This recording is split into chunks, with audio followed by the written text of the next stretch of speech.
Assalamualaikum warahmatullahi wabarakatuh.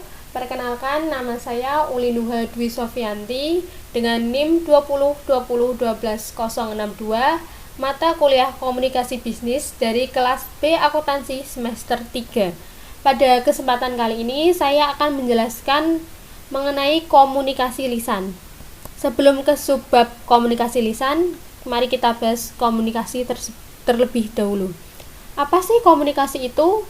Komunikasi itu berasal dari bahasa Latin yaitu communicare yang berarti memberitahukan. Sedangkan menurut para ahli komunikasi yaitu yang pertama menurut MC Farland, komunikasi adalah proses interaksi atau hubungan saling pengertian satu sama lain antara manusia. Yang kedua menurut Kate David dalam bukunya Human Relation at Work, komunikasi adalah proses jalur informasi dan pengertian dari seseorang ke orang lain. Yang ketiga, menurut Dr. Phil Astrid Susanto dalam bukunya Komunikasi dalam Teori dan Praktek, komunikasi adalah proses pengoperan lambang-lambang yang mengandung arti. Komunikasi lisan versus tulisan. Yang pertama, manusia lebih banyak melakukan komunikasi lisan yaitu berbicara dan mendengarkan dibandingkan komunikasi tulisan yaitu menulis dan membaca.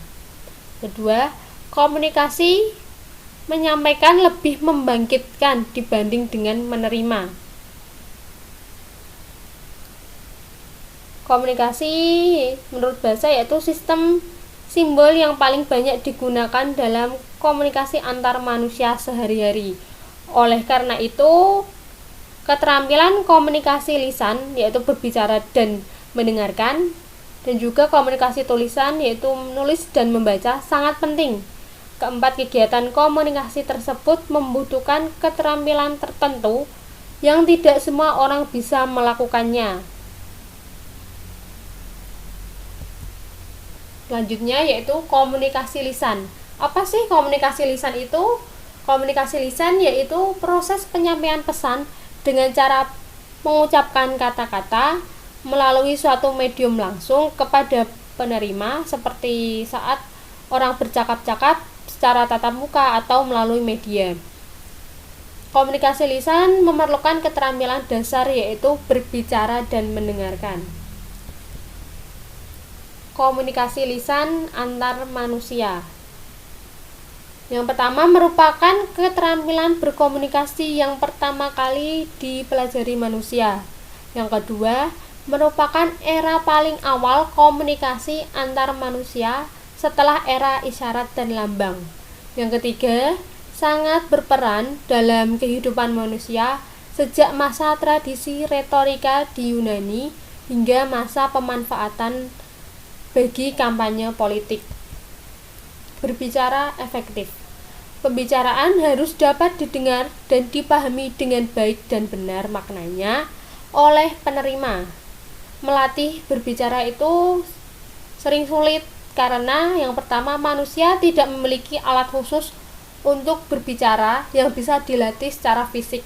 Yang kedua, kata-kata yang dilontarkan langsung hilang di udara. Jenis-jenis berbicara.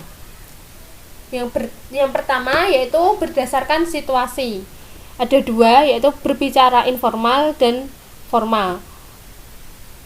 Contoh berbicara informal adalah tukar pengalaman, percakapan, menyampaikan berita, menyampaikan pengumuman, bertelepon, dan sebagainya. Contoh berbicara formal yaitu perencanaan dan penilaian, ceramah, interview, prosedur parlementer, dan bercerita. Yang kedua yaitu berdasarkan tujuan.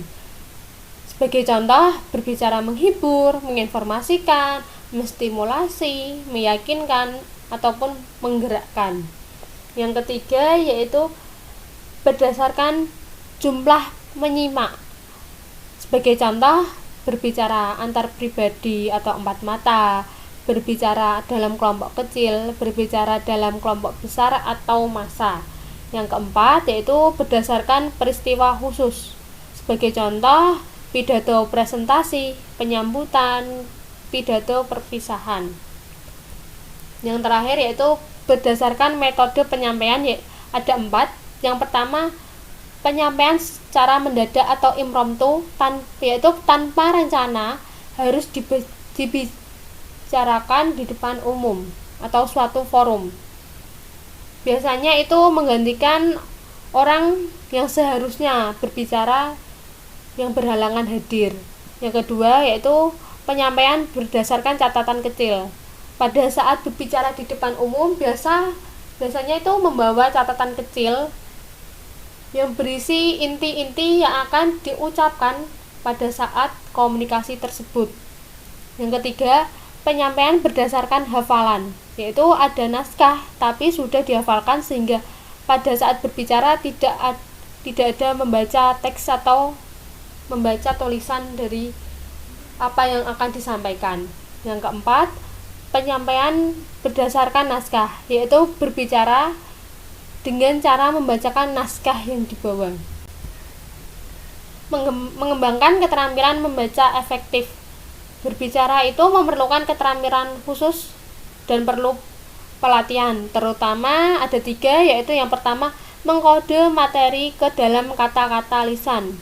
Yang kedua, menyampaikannya dengan benar dan sesuai. Yang ketiga, mengembangkan empati terhadap pendengar. Teknik berbicara efektif ada 6. Yang pertama yaitu teknik bahasa. Bahasa yang digunakan itu harus efektif, tata bahasanya benar, kosakatanya itu bervariasi. Yang kedua, pembawaan materi. Pematerinya yang dibawa harus jelas sesuai dengan tema acara. Terus tersosialisasikan. Yang ketiga yaitu cara atau gaya berbicara, yaitu pengucapannya jelas, lafalnya jelas, AIO-nya jelas. Yang keempat yaitu penampilan berbicara. Sebagai contoh, postur tubuh si pembicara, pakaiannya, perhiasan, gerak-gerik saat berbicara. Yang kelima yaitu hubungan dengan pendengar. Kita mencoba mengenal pendengar, melibatkan pendengar, tidak mendominasi, dan juga menghargai pendengar. Yang keenam yaitu suasana pembicaraan harus membangun keakraban antara pembicara dan pendengar. Yang kedua yaitu sesuai tujuan, yaitu maksudnya sesuai dengan tema yang dibawakan. Mendengarkan melibatkan 4 unsur, yaitu yang pertama, mendengarkan, penerimaan rangsangan, pendengaran atau aural stimul. Yang kedua yaitu perhatian, memperhatikan rangsangan tertentu atau mengabaikan rangsangan lainnya. Yang ketiga, memahami, pemberian makna pada yang didengar. Yang keempat, mengingat atau menyimpan informasi untuk diperoleh kembali. Jenis-jenis mendengarkan. Yang pertama, mendengarkan yang menyenangkan. Sebagai contoh,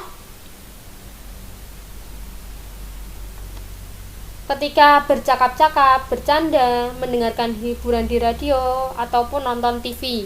Yang kedua yaitu mendengarkan secara diskriminatif, yaitu fokus mencari informasi tertentu. Sebagai contoh, saat kuliah kita mencari informasi atau materi yang disampaikan. Yang ketiga yaitu mendengarkan secara kritis. Sebagai contoh, aktif menelisik, mengevaluasi, mencari benar salahnya atau kekuatan dan kelemahnya. Contoh lain yaitu pada sidang pengadilan. Yang keempat yaitu mendengarkan dengan empati. Sebagai contoh, mendengarkan yang tersirat, ikut merasakan emosi pembicara, atau mendengarkan keluh kesah seorang teman.